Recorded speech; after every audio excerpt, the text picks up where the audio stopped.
point. So today I'm going to be continuing my series on racism in ballet. It's going to get a little heated today, y'all, so y'all just stay tuned. All right, y'all. So today's topic is going to be about the use of blackface and yellowface in ballet. So when I was researching about some of the racist things that go on within ballet, and I came across this, I just couldn't believe what I saw. Like, it's just mind-blowing to me. But we're going to jump into that today, and I'm going to talk about blackface first. So apparently in some countries, the use of blackface is just used for costuming purposes and isn't seen as racist. But yeah, so the article that I ended up finding about this, it's about this prominent Russian ballet company, and they used blackface to portray this tragic love story based in India. And there are two little girls that they were completely dressed in blackface. So to them, basically them using blackface is just tradition, and it isn't seen as racist because in Russia they haven't really seen or experienced racism against Black people the way that we have in America. So like I said, to them, the use of dark paint to portray like a non-white character is just tradition to them. But of course, over here in America, it's racism, like point blank period. It's just straight out racism.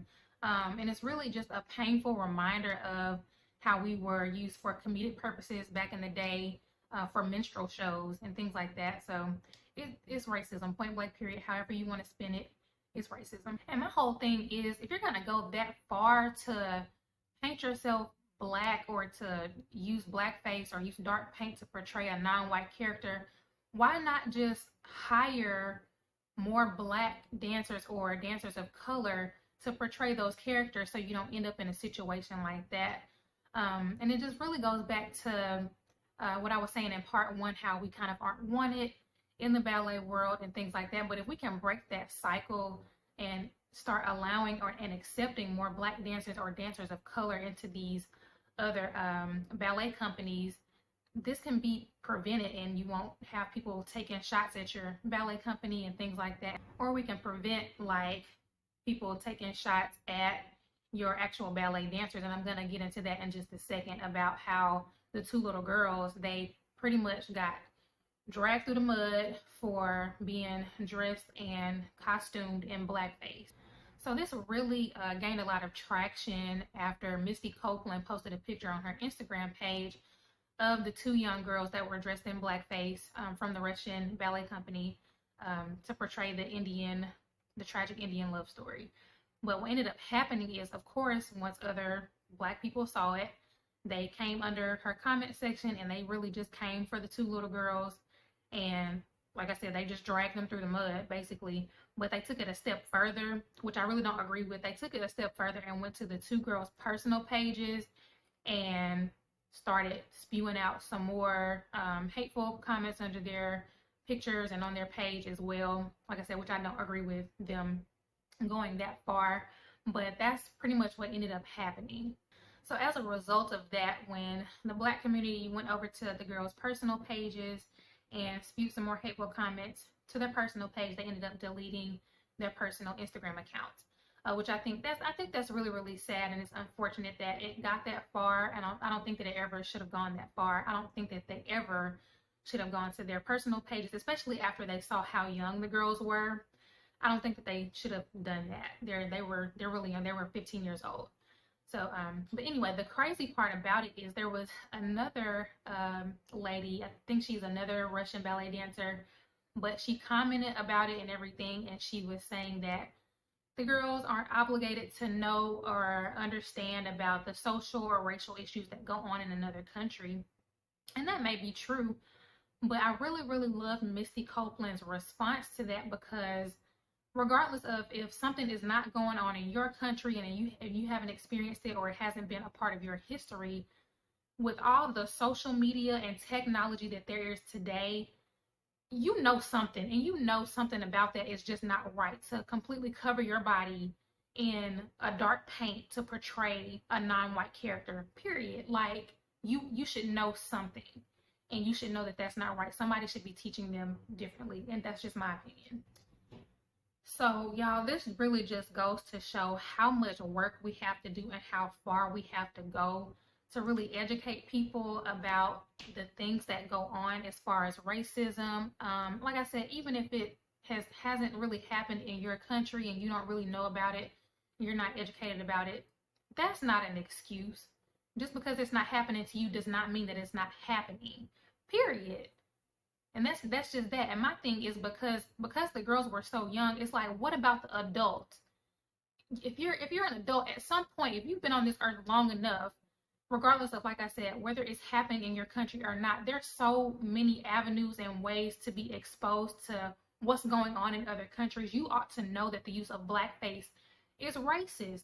Period. What are you teaching these children? They should know and understand whether or not they choose to accept the fact that it's racist and whether or not, they form their own opinions about it, whatever.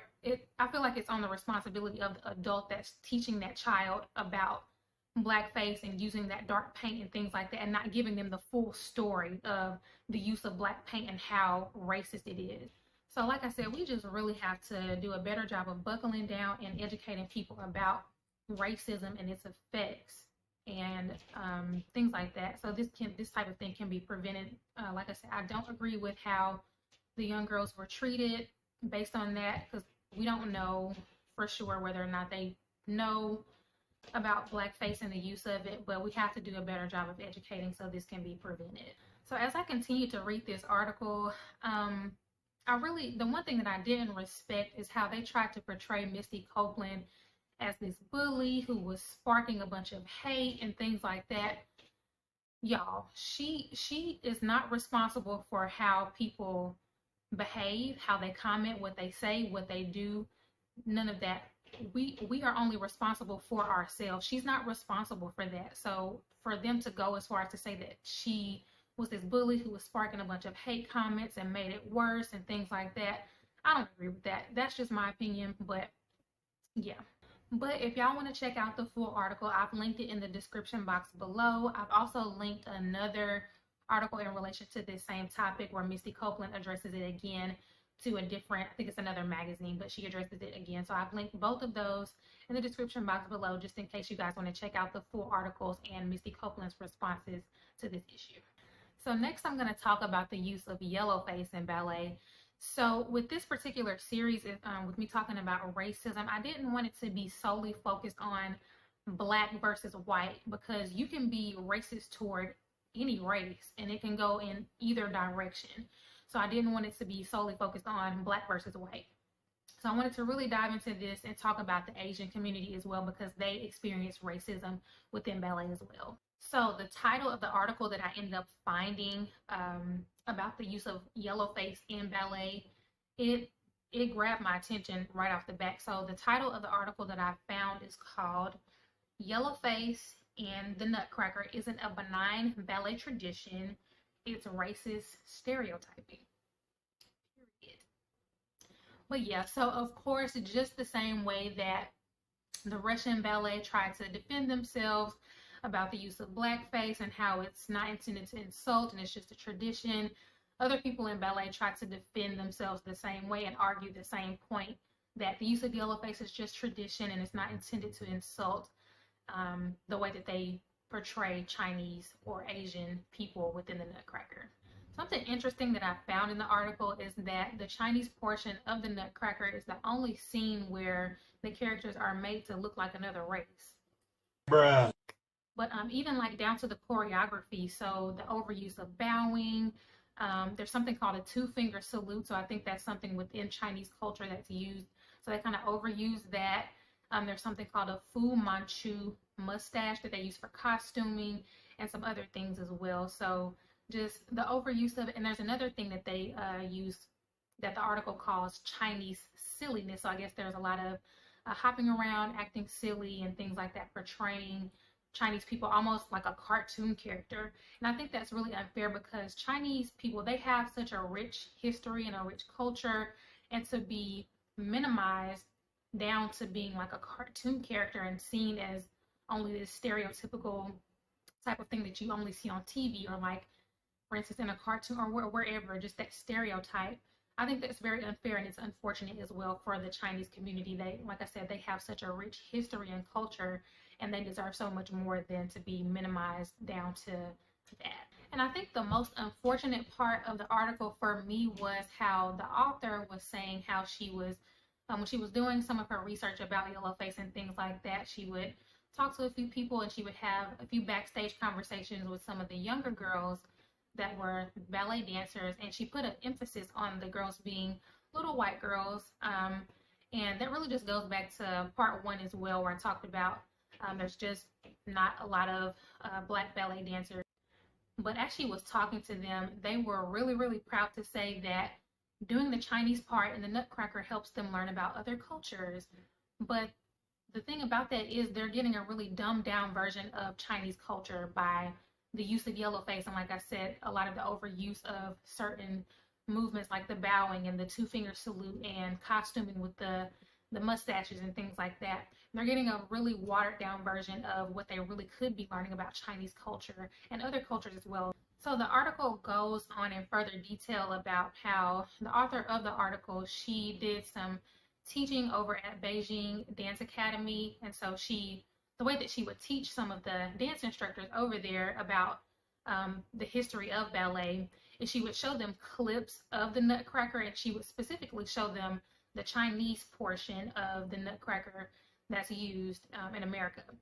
And so basically once they would see the clips of the Chinese portion, she would get their feedback about how they felt about certain gestures being used and about costuming and things like that.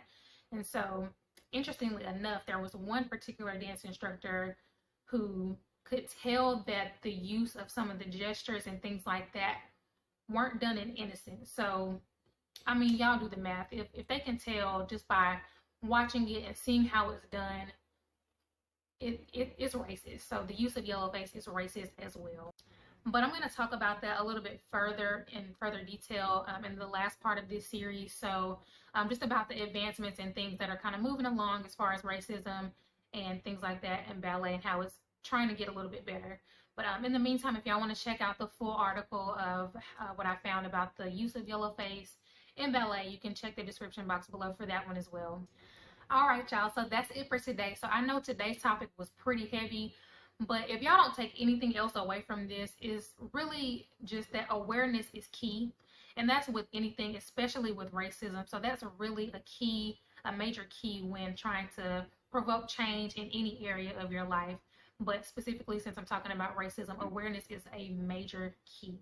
And for all of my non-Black viewers, don't be afraid to have open and honest conversations with anybody that you're connected to that is Black or is a person of color.